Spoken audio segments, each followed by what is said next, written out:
안녕하세요. 최범균입니다.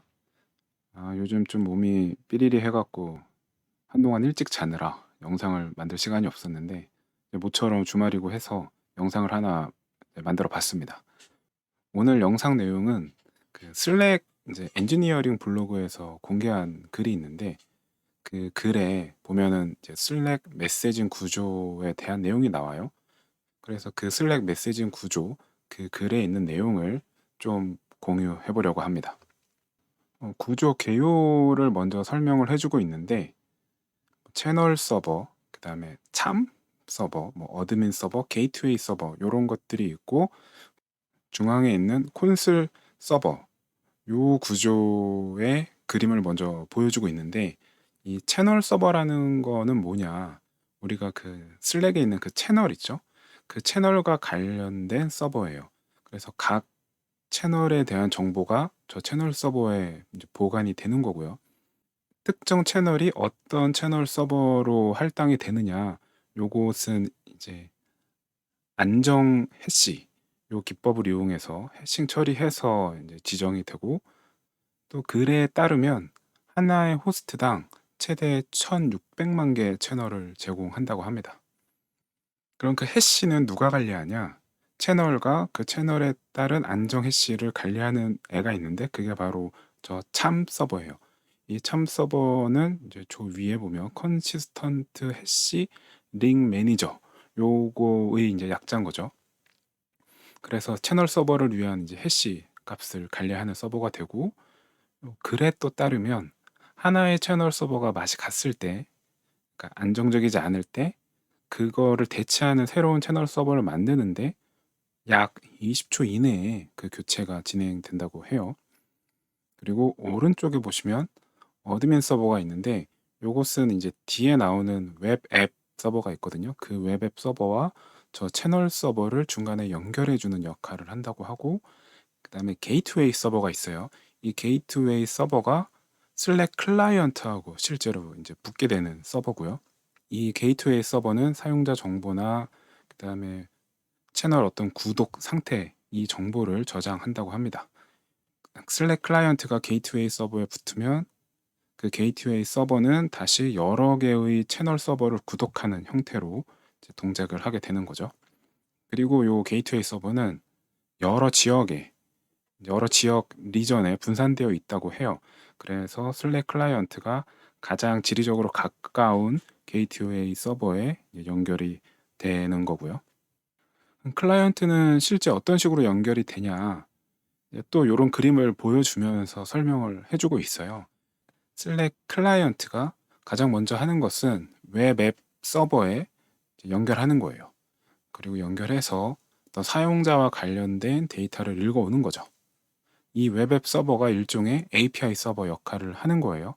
그리고 이 웹 앱 서버는 슬랙 클라이언트를 렌더링 하는 데 필요한 자바스크립트 코드도 포함하고 있다고 합니다.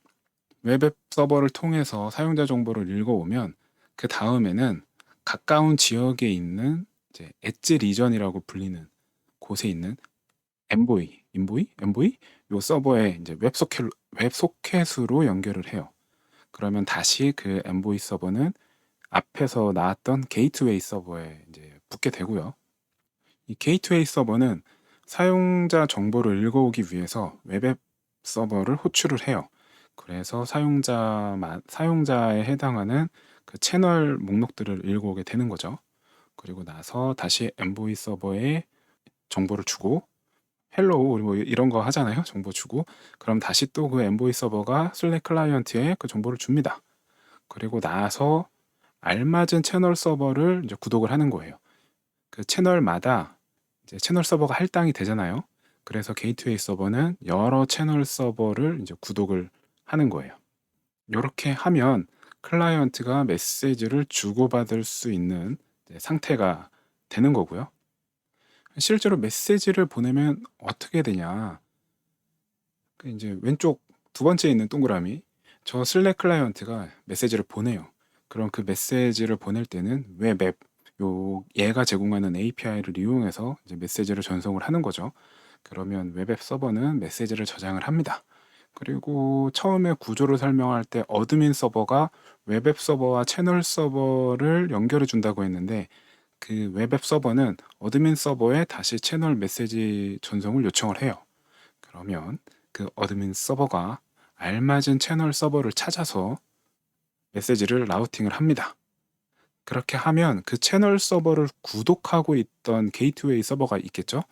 그 게이트웨이 서버한테 메시지가 왔다고 전송을 하게 되고 이제 이 경우에는 OB, OC 이 두 게이트웨이 서버에 이제 전송을 하는 거예요.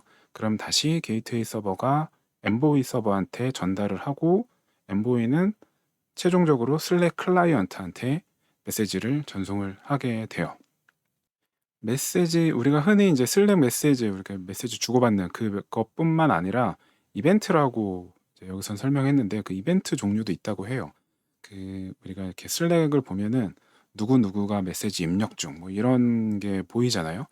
또 누가 이 채널에 참여했습니다. 뭐 이런 류의 메시지, 약간 휘발성 메시지, 혹은 어떤 정해진 주기로 실행되는 거에 따라서 발생하는 메시지, 뭐 이제 이런 것들을 이벤트라고 말하더라고요.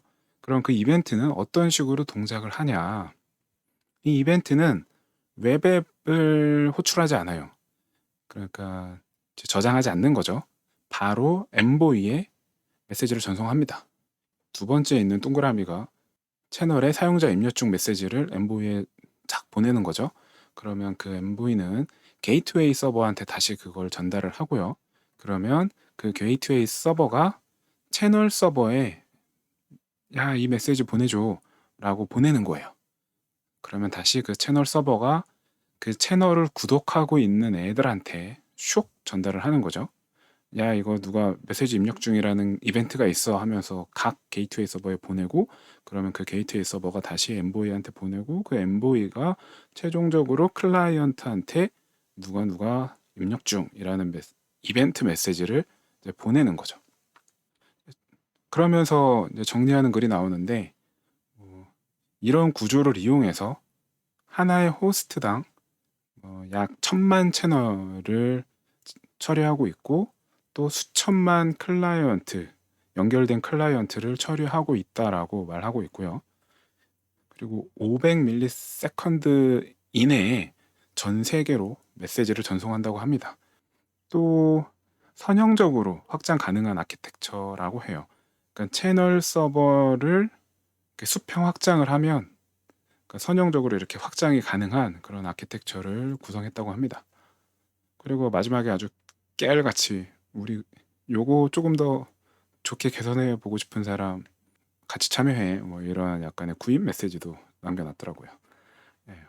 오늘은 그 슬랙에서 공개한 그 블로그에 있는 글을 한번 소개해 봤습니다. 영상은 여기서 마치겠습니다.